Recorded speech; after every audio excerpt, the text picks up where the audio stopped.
Well, it's estimated 1 in 8 women suffer postpartum depression after giving birth, and in some cases, it can last for weeks or months and just be devastating for moms. Senior health correspondent Monica Robbins reports on a groundbreaking study at Cleveland Clinic, testing 1 dose of psilocybin or magic mushrooms to see if it can relieve symptoms. For years, researchers have been trying to discover if psychedelic drugs, known for their hallucinogenic and sometimes euphoric properties, may benefit those suffering from mental health disorders. The latest, RE-104, a drug similar to psilocybin or magic mushrooms, being tested as a potential treatment for postpartum depression. A single dose of this drug, and we're looking at high dose versus low dose.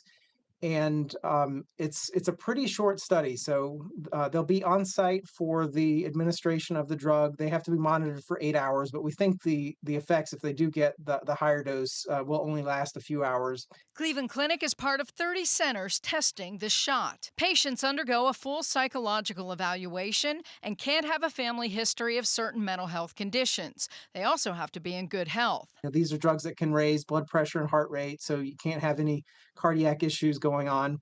While the medication dose is one and done, the patient will have several follow-up visits that will measure symptom severity.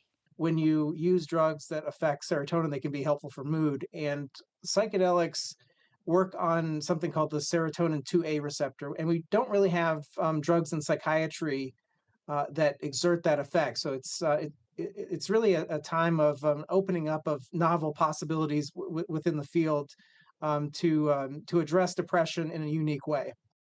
So if you fit the criteria and you want to learn more, call 216-425-7426. The number will be on your screen. And if you fit the criteria, all you need to do is pick up the phone and call that number and they will explain. Now, there are a couple of other medications available for postpartum depression. Zoloft, the most common, and a new medication called Zurzuvae. That one just hit the market back in 2023 in pill form. Patients only take it for 14 days.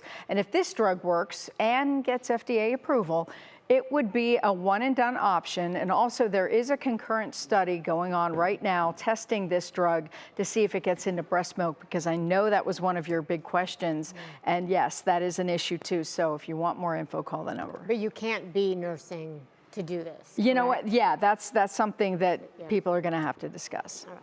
Thanks, Mom. Sure. Really appreciate it.